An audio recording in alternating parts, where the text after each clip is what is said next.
taken off the board for Fnatic.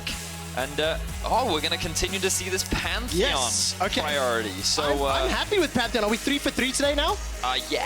I think 2 out of 3. 2 out of 3. Yeah. No. I think we have seen it in 3 games today. Ooh, okay. I don't know my picks. I forget what happened in game 2, but in any case, the Pantheon can, of course, be flexed, but one of the disadvantages of Pantheon is like he is quite early game focused, and you want to try and play around him and utilize him and enable him. And by first picking it in the draft, it obviously gives Fnatic a lot of room to play around it. We saw how Rogue handled it last game. We'll see what Fnatic do this time around. First, pick a Senna here for Rekkles, who has just been performing fantastically along with the rest of the squad. Despite a small blunder in week 1, the rest of the team has really just woken up and found their groove. And Selfmade's going to go with the Elise. So we're going to have some impact, and you assume this is going to be jungle here. Yes. Combined with the Pantheon, that is a great combination. You know, this might actually be a Blitzcrank. All right. That's sad. So I've been seeing a lot of Blitzcranks into Senna in solo queue because obviously she's pretty low in mobility, and when she casts things like her ult, she obviously stands still, but Blitzcrank can be a pretty effective pick into her, but for now we're not going to be able to see it. Instead, we're going to be seeing, once again, a very strong mid-jungle coming out with the Pantheon. The Taliyah, very similar in terms of what the Elise can do, but Taliyah has better scaling options into the late game because she's going to be building a lot more AP. Right now for Fnatic, by going for a very aggressive jungler in the Elise. Wow, okay, so Fnatic, like, they're going for one of those weird drafts where you have like a hyper early game jungler. Remember, Jarvan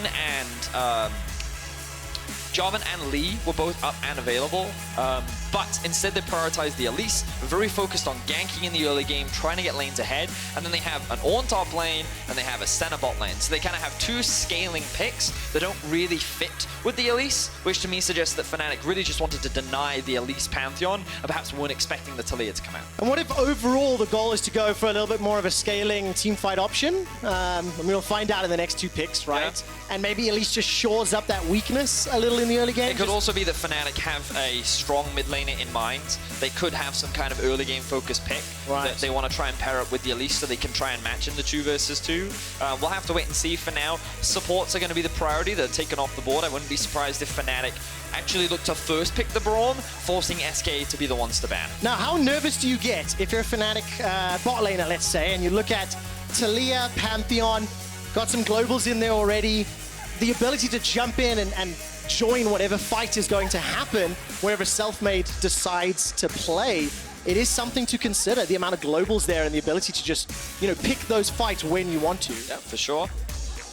SK deciding to ban away the Aatrox, so Fnatic not going to have that blind pick available to them. I think that we're likely going to see the Braum locked in right now for Fnatic. SK could then answer with a Rakan if they wanted to, maybe something like a Nautilus as well. But I think that we've seen Senna paired up with Braum often, and I think that it would make the most sense, especially considering that they are playing Ornn. Well, looks like it's going to be a hover for a long time here before the Nautilus is locked in, so you correctly predicted the options, but a lot more options to look forward and go in. So the reason why I think Fnatic went for Nautilus over the Braum was, number 1, Nautilus is just a very strong support, and with Leona banned away, like European supports consider it the next best, but also you can force the enemy into the Braum, which, yes, while it is good into Ornn, you now kind of lack a pretty reliable engage. Yeah. Because now your engage options are, sure, you've got a Gangplank ultimate there, yeah, that's a pretty good tool, and you've also got a Pantheon ultimate, but that actual setup and that engage is not the strongest. It's not easy. Okay, wait, okay. Ornn mid. Ornn into Pantheon. Build all the armor. And there is the flex that we were not anticipating. Okay, I wasn't anticipating that at all. So zoom out. Bwipo, top, Rengar. Do you like it or not? I mean, well, no, but I mean, like, I trust Bwipo understands top lane matchups significantly better than I do. And if he's picking it into Gangplank and then making this swap happen, clearly Bwipo is confident in this 1 versus 1. Like, we know that Rengar has high early game damage, we know that Rengar can roam around the map a lot, and we've seen mixed performances from Rengar, or Bwipo's Rengar rather, so far from last year. So, you know, we're just gonna have to put trust in Bwipo here, the one thing we can say is it's not a strong mid jungle, but it is a strong top jungle, which means that Selfmade, I expect him to look to play around the top side of the map this game, and given that they have Senna and Nautilus in the bot lane, I think that Fnatic should be fine. I mean, I'm excited to see how this one plays out. I'm very interested to see if Fnatic can keep up the tempo of their 2 previous wins. And that very last pick, Rengar, catching everybody off guard. Fnatic are looking good. They will be taking on SK Gaming, and Selfmade on the Elise taking on his former team.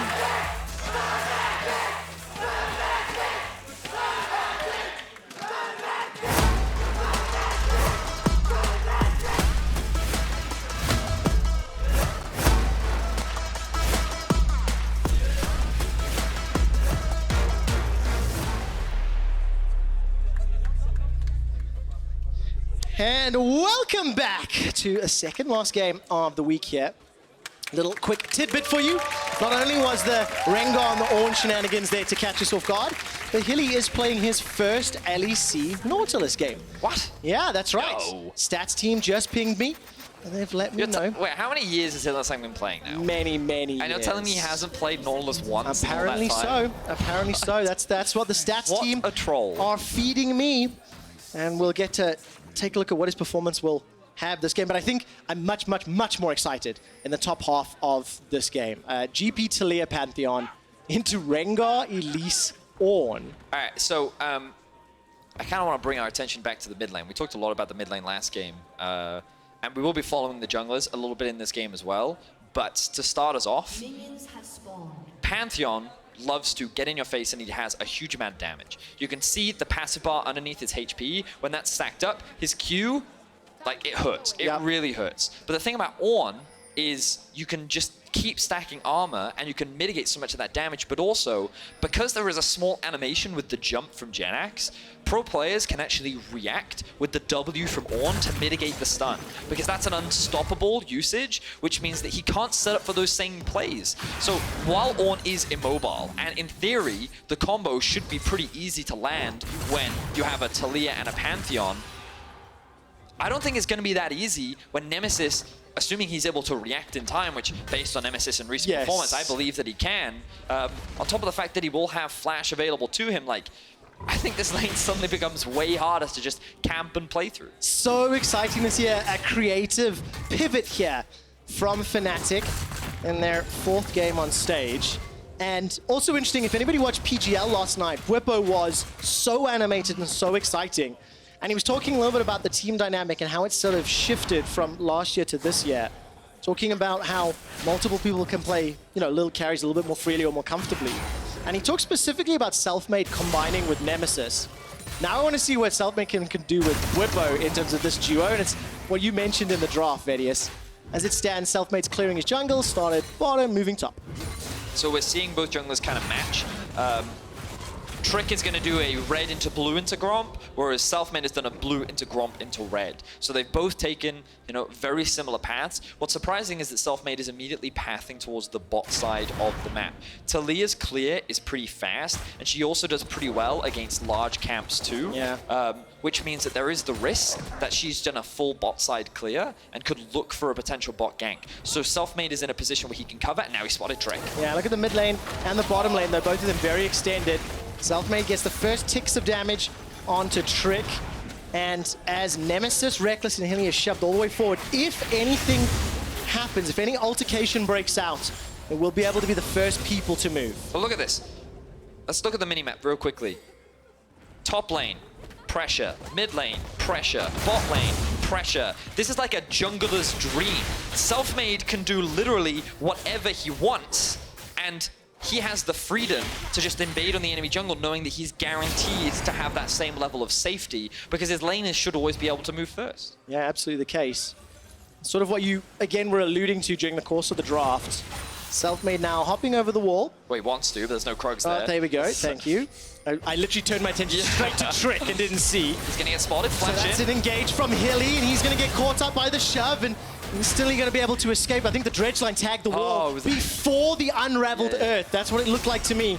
because he did that Spider-Man pull from way I was so range. confused, but yeah, good spot there, Quickshot. I thought that like, wait, is there a Tristana ult in the game somewhere? But no, you're right, he was able to land that hook onto the wall, so he didn't get knocked into the team of SK. That could have been very dire for Fnatic, but they were able to get away with their lives. If this were a legacy game, if we were shoutcasting like 5 years ago, we would then discuss dredge line mechanics. Would we? Yeah, for sure. Just like when the new GP came out, it would be barrel mechanics. And that was like a legitimate thing that we used to talk about. So on Hilly's first ever game, he's got it. I'm sorry, hold on. I actually did not see that because I was looking at Vedius. I literally did not. I was talking to Vedius. Let's talk knife mechanics, shall we? Let's talk knife mechanics. What do you do? When one knife goes into the back, right, the other one swiftly follows, and it turns out that a pirate can't handle it. So, Bwipo, he just murdered Sacre live on air, right? Like, it's... I hear the sirens in the background, Quickshot. He wasn't expecting that. But here we are, the mid lane game. All right, Nemesis does get caught out, doesn't flash quickly enough, and Trick is able to respond for SK. Very good setup there, combining with Jenax's stun. I think Nemesis's Bellows Breath, I believe it was on cooldown. He wasn't able to escape. Okay, look. So, well, I missed this. Here we are. So, again, knife mechanics, right? So he knifes the barrel first, and he has the full stack of his passive, right? There's one knife, there's the bowler. Oh my Second knife, word. third knife, right? Like, it's a 3-knife attack. What can you do, right? Anyway, back to the mid lane. You can see that Nemesis, I'm not sure if his Bellows Breath was on cooldown or not, but he wasn't able to use it in time regardless, which meant that the stun comes through, the knockback comes through, and this was the combo that we were talking about between the Taliyah and the Pantheon. Devastating if that initial stun comes through, because there's very little that you can do to get out of that situation. So 1-for-1 trade overall, SK with a slight gold lead for now. Yeah, let's take a look at the items really quick. Bwipo double Dorans in the top lane, triple Dorans, a Crownshot down in the bottom lane, and Nemesis has access to call the Forge Guard. Level 5 for Trick, level 4 for Selfmade. I'm just trying to track where they're going to be heading next. But I'm glad to see SK with a successful kill in the mid lane. Nemesis on that Ornn was theoretically going to become a real problem for Pantheon, and you see how easily he was controlling the wave. So I want to see just how often or what Nemesis can do as the minutes play out. So one thing we haven't talked about yet is Gangplank's impact in games. And the thing that makes his ultimate very obnoxious for a lot of AD carries, as we see Sacre very afraid. Cue the Jaws Bwipo. music. I just want to Chris, if Bwipo kills Sacre a few more times like that, we need to see an edit with the Jaws shock. Dun dun dun dun dun dun dun dun. Not this time, Bwipo. Yeah, I mean, they're full health, Quickshot. I don't think he's going to kill him just yet. He did it 80% health a second ago. Yeah, I mean, for sure, but that 100%, 80%. Significant difference. Okay, But anyway, I got to get this Gangplank point in, because I'm probably not going to get a chance later this game. Gangplank ulti makes AD carries' lives very difficult because he creates this huge zone, which means the AD carries, if they're in the wrong position, either get chunked out or they get zoned from the fight. Senna is a pretty unique case because her range scales throughout the game. When you get into these late game team fights, she can actually stand on the other side of the Gangplank ultimate and still hit the opposition. Oh, really nicely done from Hilly.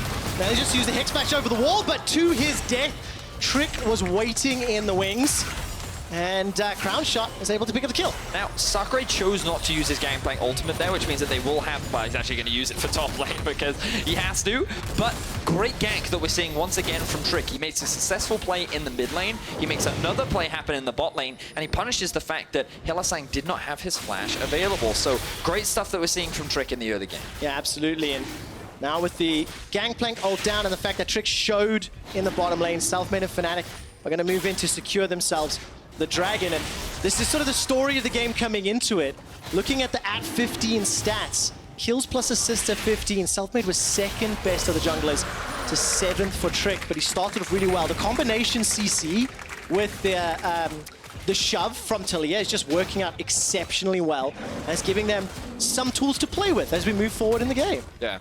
I'm kind of thinking about like scaling, right? Right. This is a bit of a weird one because Ornn is mid lane. Bit of trading back and forth. Nemesis just does not care. But when I think about Senna in the late game, really strong AD carry, right? Rengar, I think his ability to one-shot champions in the late game does like definitely become relevant. And you kind of look at Crownshot and like, I don't think Braum is necessarily going to be enough to stop it. He does have exhaust, so that could be an influence factor, but it's a weird one for me, Quickshot. I can't say with conviction that I think Fnatic for sure have the strongest scaling comp. Dun. Flash away from Crownshot. But that already gives you an indication. Does this help your conviction at all? Like, so this is the thing, though. Like, I kind of think on paper that Fnatic should have a better scaling comp, but you kind of look at SK with the Gangplank, and they have Taliyah as well, both very relevant in the late game. I'm really interested to see how this game progresses, because right now SK kind of seem to be the driving force in making a lot more of the plays happen. They're moving around the map. And I wonder at what point Fnatic will start to look to be more aggressive. But then I've got a follow-up question, because now you're just talking sort of champions on paper. What about ease of execution? You know, how does it work when both of these teams scale? Because they're going to be quite interesting to play out. I obviously see the Ornn Nautilus engages, but Elise, Rengar are going to be quite interesting. Yeah, but I mean, so this is the thing, right? Rengar in teamfights kind of wants to flank and dive onto the backline, and he wants to just one-shot the enemy AD carry. What's interesting is when we look at the animation coming out from Bwipo, it doesn't suggest that he's necessarily going for like the full lethality one-shot build that you often see from your solo queue Rengars. He's picked himself up a little bit of lifesteal. He also has himself the Kindle gem, so he has that early cooldown reduction in health. And what I think Bwipo as a player loves to do when he's playing on this Rengar is he loves to look for roams with his ultimate and have it available as often as possible. And we'll see how often he makes these plays happen as we see another play happen in the mid lane. We do indeed. Tower First Blood was picked up by SK Gaming. Hylissang, I think, predicting the flash didn't work out. Now Trick manages to arrive, throws down the threaded volley, as well as Unraveled Earth. They're not going to be able to find the CC. The Rift Herald continued to siege with the help of Crownshot and Limit, and they attack at the inner turret as well. And Fnatic finally take down the top turret. So big advantage to SK. 1,600 gold in the lead as we've gone past the 10-minute mark. And I'm liking their decision-making in the early game. It's working out. Yeah, I think SK are being proactive right now. Their carries are scaling well. You can actually see Crownshot has an 1,100 gold advantage, largely because he did get that kill onto Hylissang, but also all of this plate gold and all this tower gold has been funneled into him. I think that means that Mist Fortune is going to hit a much stronger spike in the mid game because Rekkles is still going to be stacking up his Mana Mune, and he hasn't completed his lethality item yet. So I honestly feel that in the mid game, Fnatic kind of have a damage trough, and they kind of have to wait. Their best bet is to like look for picks on a side lane, which they have to be careful of because again, double globals. Yeah. So Gangplank ultimate and the Pantheon ultimate will make it harder if, I don't know, Bwipo tries to kill Crownshot in a side lane. And also just seeing Rekkles there, using the mist to disguise the engage, just starting to put some more pieces together. Rengar, Elise, Nautilus, Ornn hiding in the mist, coming to move towards you. If SK are out of position, that is going to be so easy for them to set up. That is a pretty cool... Missing the hook. See, hook mechanics. It's going to come back. We're going to keep talking about it. But that's a really good point, Quickshot, because the miss, the E, obviously you don't know who is what. Yes. So when you think that, like, I don't know, an Ornn or a Nautilus is running at you, and then all of a sudden, oh, it's Rengar! Could definitely be obnoxious and difficult to play around. Well, we'll see how SK respond, because so far they've been in control. Cannon Barrage comes down from Sacre. He finds himself around 20 CS down, Bwipo as it stands, but holding on defensively in that bottom lane. Yeah, so we're actually going for the Black Cleaver build. Definitely gives you a lot more cooldown reduction. Definitely going to be valuable damage as well. I imagine it's not that hard to stack up the Black Cleaver stacks. Give you a little bit more durability as well, but doesn't quite give you the same burst that like a full lethality build will do. I'm really interested to see like how this pans out later on to the game, because the more that I think about it, the more I feel like Fnatic don't actually have like a huge amount of options to do anything right now, which obviously gives SK a lot of freedom to farm up, like look for plays, be proactive. And make another sort of approach onto Nemesis. Trick was waiting. Not going to engage just yet. Call the Forge God comes out and instantly eaten by Limit's Braum. I mean, we talked about the Braum in draft. Oh, flash up. Flash, that's worth, absolutely worth. Hylissang got the Hex. Bwipo goes flying way forward. No real damage just yet to follow up, but that was a big engage. Grand Starfall comes down, and now Jenax is looking for the play. Hylissang uses a dredge line. The railgun manages to pick up the kill with the help of healing. Now they're not done. It's a double for Hylissang. comes Nautilus, and now Crownshot is in trouble. Flash is available to him, gets bopped on the head. Bowler down, and Selfmade takes out his former teammates. And SK overextend, thinking that they were in a position to siege onto the tower, but the re-engage comes in from Hylissang and Nemesis. Beautifully set up to allow Fnatic to get the collapse, and it results in a one-team fight for Fnatic. I'm going to allow them to pick up the second Drake as well. Just when I started getting some hope here for SK, Fnatic managed to find a team fight, really. That was initiated by SK. They put themselves in that position. Yeah, so we'll see on the replay now. Good Braum block, because Crownshot did not have flash, which means that he would have died if that ultimate came through from Nemesis. Then, of course, the flash for flash initiation. Then Bwipo decides to go in. He's like, hey, let's see how much damage I can do, draw some aggro. He can, of course, just remove that CC if he wants to with his W. This is when SK think, okay, we're actually in a prime position. But notice the thinning of their wave, and then this hook comes out from Hylissang. Great hook onto Trick, who doesn't have the flash. Nemesis is able to land the Q and knock up onto two members. And then Crownshot, while it was a good ultimate, he now realizes that he's isolated from his team, and he does not have his flash. So as we hit 15 minutes, the game is now bang on even, and there's two Drakes to Fnatic. Map is opened up as well, so a couple more corridors to play through. So Bwipo and Selfmade going to be a little bit happier. The second Rift Herald is up, and Thrill of the Hunt is thrown down. Bwipo's just the threat of Thrill of the Hunt is enough to force SK back. It's not going to stop the Herald just yet, and Fnatic, maybe they're talking about it, maybe they're thinking about it. The target's going to be Jenax. Gets caught out, gets jumped on. Bwipo doesn't go for more, but I think without Ornn being there by Nemesis, maybe they don't want to go more for the fight. I think they just didn't want to engage onto Jenax because his E could have just soaked up all that damage, and then you're overcommitting onto a target that you physically can't kill, and then that could give SK the opportunity to re-engage. So I think it was wise of Fnatic to not overforce that. The goal is still even, and the Rift Herald, I imagine that SK will look to try and use it to break open that mid tower so they can gain a little bit more control over the map.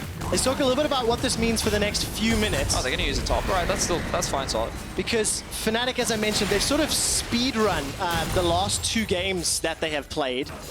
Win time, 20:59. First Barrett, 23:49. Just to set some expectations on how dominant their last two victories have been. This early game did not go quite as swimmingly as maybe they would hope. But they're in a good position. They've got a good team comp to accelerate if they can, again, find those team fights. I mean, I think that their snowballing power is much weaker with the comp that they've drafted for themselves. Okay. But I think it does go to show like how strong Fnatic has been so far this split. We're going to see another engage come out from SK. All right, Grand Starfall onto Nemesis. He's taking some damage, but simply not enough. Not a huge amount there committed from SK. But Bwipo throws down the ultimate. He's able to respond in time. Sacre held onto his teleport and his cannon barrage. So a hopeful attempt, but didn't really commit too much more. But it's good to see SK trying to be as proactive as possible. They know that their comp is stronger at this point in the game. They know they can force fights. All right, Call of the Forge God is available for Nemesis. They don't want to go under the tower because there's no minions to work with. Selfmade's going to step forward and put some wards down. And it's still 2 minutes till the next Drake, so just trying to put some vision down. The observers are highlighting all of the Fnatic wards around this exposed red buff, and it's just a masterclass in some control here. Fnatic, they push out, deal with the threat, and go straight back to the side lanes. So when we're in these kind of neutral states, I like to think about next steps for both teams, right? And like, what are their potential options? One of the big things that I'm looking at is itemization, because that's a big indicator of when teams can and can't do something. And we'll see the Trinity Force has now been completed for Sacre. One of the problems that Sacre has is that he is 2 levels behind Bwipo, and with not having level 11, he doesn't have his ulti available. Oh, sorry, he does have it upgraded, exactly. Which means that SK is probably going to want to wait for that point, and Crownshot is sitting on his pickaxe, which means he probably wants to wait for Infinity Edge as well. So I think SK is waiting for a few more items before they try and force any more fights. Meanwhile, for Fnatic, I think that they're just kind of scaling a lot more. You can see that it looks like Bwipo is working towards, I think, the Bloodthirster right now, unless he's going to use that lifesteal item for a different component. We'll have to wait and see. To me, it looks like a Bloodthirster right now, getting that extra shield, that extra bit of burst damage. But it feels like right now, Dragon will be the next point of contention. Are Fnatic in the power trough? You mentioned that maybe in the mid-game. It feels like they are to me, Okay. largely because of Senna, given that she doesn't have any completed item yet, really. Right. Still scaling up towards the Mirror Mana. Yeah, whereas like Misfortune feels much stronger right now to me. Yeah. But like the thing that throws me a curveball is like I can't really evaluate like how much damage this Rengar brings to a team fight. We're going to get a chance, I think, because it looks like Bwipo is making his way around for a potential flank. Hasn't done. The engage he gets is there. That's a massive engage from Fnatic. The Braum will stop the Ornn Horn. Limit forced to flash away, but it's Bwipo that goes down. He's caught in between 5. Fnatic couldn't make the damage stick, and it simply was not enough. The power trough that Vedius was talking about may have just been demonstrated on screen. So this is one of the concerns they had for Rengar, is if you're relying on him to be a mid-game damage, and SK just shut him down, then what do you do? As Rekkles is in trouble. He will flash over the wall. Selfmade's running for his life inside the enemy jungle. Now the tower is going to be defended for now, and SK Gaming will use the control from mid to peel down to Dragon. So well-played team fight from SK overall. It did cost them a lot of flashes and a lot of summoner spells, so it's not going to go as cleanly for them the next time around, but we see Bwipo TPing back in. All right, it is. It's so much damage on the Jenax. He's starting to go low. Bwipo steps forward. He's not going to be able to find a kill just yet. Knocked backwards. Finally takes one down. Jenax is sent packing. The cocoon from Selfmade is not going to be able enough damage to follow on the trick, but here comes Nemesis. The bellows breath over the wall, and the knife cat sinks in another. Fnatic with the secondary fight take it all. And Fnatic crush SK once again. It felt like that fight was lost, but SK took too long and Fnatic turn it around. They secure a tower, they're gonna secure a Drake. Fnatic walk away the victors. Is this what you were talking about on PGL when you said the crispness, the decisiveness of Fnatic? They lose one, but the moment Bwipo's back, the re-engage and literally everything landing. Yeah, and I mean, we were just talking about summoner spells, right? If you think about how much SK had to invest in order to just stop Bwipo from doing anything, we can appreciate more now that with all of those tools unavailable, how hard it was to stop him. So let's have a look at this fight. Fantastic hook from Hylissang, being able to lock down Trick, and Bwipo thinks he sees an easy target. So he goes on to Trick, immediately gets exhausted by Limit. Extremely well played there by him, and then the stopwatch from Trick. So SK were ready, they knew. But then this is where we see the re-engage. They took so long to get to this Drake. Look at the positioning of Crownshot. Limit has barely any mana left. Trick doesn't have the stopwatch available, and Jenax is just kind of left isolated as the rest of his team look to disengage, and then we get to see a great flash coup. But here, this is the creme de la creme from Nemesis as he flashes in, gets the knock, but we don't have time because Bwipo's solo killing Sacre. He is for now. There is support coming down from Trick, but look at the damage. What? The Ornn Horn does it, seals the deal. Now that's a golden Trick once again. He doesn't need to run. They fancy themselves another fight. Knock back from Nemesis. SK don't want this. Glacial Fisher comes down. Bwipo finally taken out. Hilly has arrived just a little late to the party. But that looked like a 2v4 that honestly felt like it could have gone for now. I mean, I was sitting there looking at Nemesis and he was like, I'm a blacksmith, baby. I don't need to back off from this fight. And then he's like, nope, wait, there are 4 of you. Actually, Nightcat, you're on your own. And then he was out of there. Well played, though, from Fnatic. I think they ended up trading 1-for-1 overall. They get the flash out from Sacre, but while that action was happening, Selfmade was setting up this vision. He's gaining control over the river. Hylissang. He's in trouble, and look at those hook mechanics, managing to get himself to safety. Support from Rekkles as well, and Selfmade still sitting deep. I mean, a couple of wards to play with, and yeah, now Baron's going to be the next target. Yes, but we got to bring it back to the Rengar build. Okay, right. Because he's gone Essence Reaver. Right. So he's going full CDR. He's like, I want my ultimate available as often as possible. Currently, his ultimate has a cooldown off. You'll get there. It physically will not let me click on the Rengar because he's dead. Use the keyboard. It's Q. Press Q. Nope, I'll wait he's for you. dead. Okay. Anyway, let's have a look at this replay. So, 2-level advantage for Bwipo. We get to see him all in on Sacre, and you can see how he just, like, there's very little that the Gangplank can do in this 1-versus-1. He's slowly just getting chunked out. The ultimate comes in from Senna. And Trick thinks that he's saving his top laner here. He doesn't realize the Nemesis is going. And at this point, I'm like, Nemesis can for sure 1v3 this fight. But it's when he realizes, oh wait, no, Braum is also here, we gotta back out, that he's like, yeah, okay, sorry dude, I can't afford to fight this. I got stuff to smith. He does indeed, and talking about Bwipo, who was running away there. At level 13, so his ultimate rank 2, it's a 54-second cooldown for Thrill of the Hunt, waiting for it to get to max rank. Less than a minute. That's what 54 seconds Yes. mean. You have a head for numbers, my boy. You're welcome. But what does it mean, Vedius? It means that he could use his ultimate as often as he wants. Like, he could use it right now, and it'll be back up in time for the next fight. Like, he's eyeing Pantheon. Like, I love the Zhonya's Rush from Trick. While it does reduce your damage, it also helps you mitigate some of the pick potential. Oh, it's the combo. Oh, wait, never mind. Bwipo's not in there. We got baited ourselves. He could have been. The threat, the implied nature that he could be there. Oh, his ult is up. But also remember, we saw actually the threat of Bwipo's ulti just pushing people away from Rift Herald. Yes. Many minutes ago. And now the whole game state has shifted. It felt like SK were dictating the pace and we're in control and we're pushing Fnatic around. Yeah. Because now we see Rekkles does damage now. Oh, yeah. Like, he's strong. So that trough that we were talking about is definitely not an issue, and I think the Fnatic can feel way more confident in these fights. Here it comes. Oh, another fantastic drench line. Trick uses that hourglass you just talked about, Vedius. That's a three-man knocker from Nemesis. His Ornn has been impeccable. Jenax jumps into the back line, but he needs more support. Nemesis is currently holding off 4. He will finally go down to Crownshot, and there is no reply from Fnatic. Jenax got out with his life. It was a battle of the front lines where... Oh, hook lands. It does indeed. The shield is up though. Limit blocks a lot of damage. Rekkles continues to step forward as Hilly now will get burned down. Bwipo leaps in forward but is exhausted instantly. Look at that heal from the battle roar, but it's not going to be enough to pick up any kills. Another 2 SK. I think that when Fnatic don't have Nemesis, they can't afford to commit to these fights because they need that front line to play around. They need more of these extended fights, and like, it feels to me that Bwipo is struggling to have an impact in these 5v5s as Selfmade could get caught out here. Yeah, he does. Flashes over the wall, but it has bought some time. Rekkles is in range, got flash available. There's a teleport now coming down. This is Nemesis. Flashes up 2. No ultimate. This is a very slow Baron thus far. Nemesis can jump into the pit, and it looks like he's going to.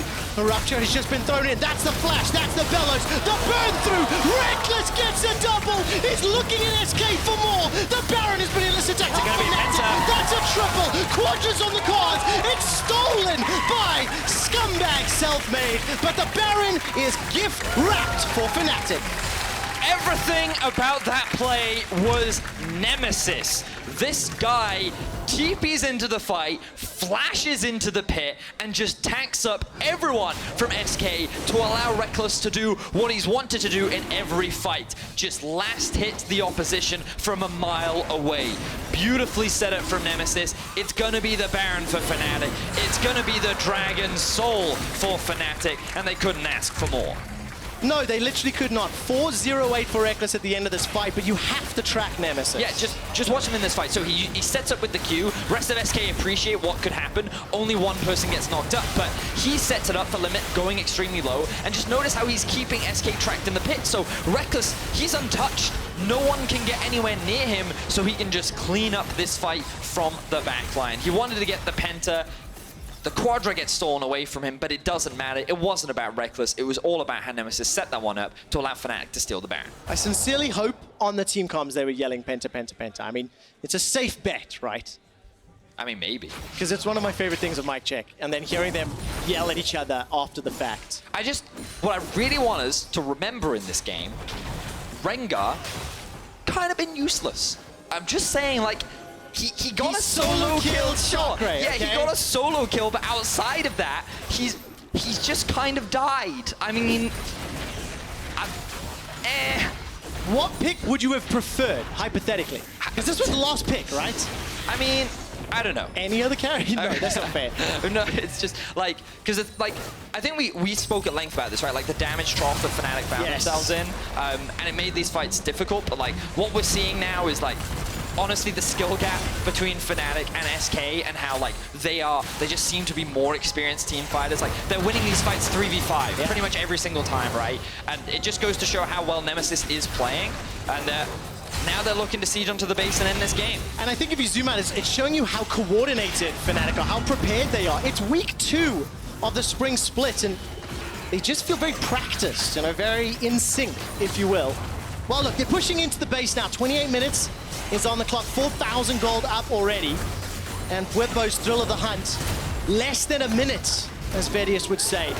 is now going to be in a little bit of trouble. Grand Starfall comes down. This could be the final attempt. Jenax is getting obliterated in his HP. It's Rekkles that gets another. He's unstoppable. The retreat is on the cards as Hilly goes down. Nemesis and Selfmade looking for another. Trick almost gets blown up, and he does. It's Selfmade that gets the kill secure.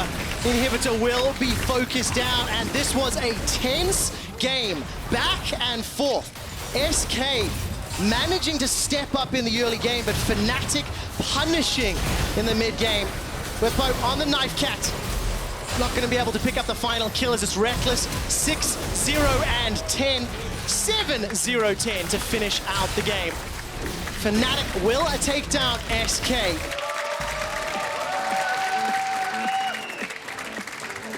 That was a really fun mid game. I mean, it definitely was a fun game. We need to ask Fnatic the logic behind the Rengar pick, because I'm still personally, like in the 1v1, we could definitely see why he picked it into a Gangplank. We could 100% see that. And like, he played the lane very well. He put Sacre very far behind. But in the team fights, it felt very difficult for him to have that same impact. Yeah. And I felt that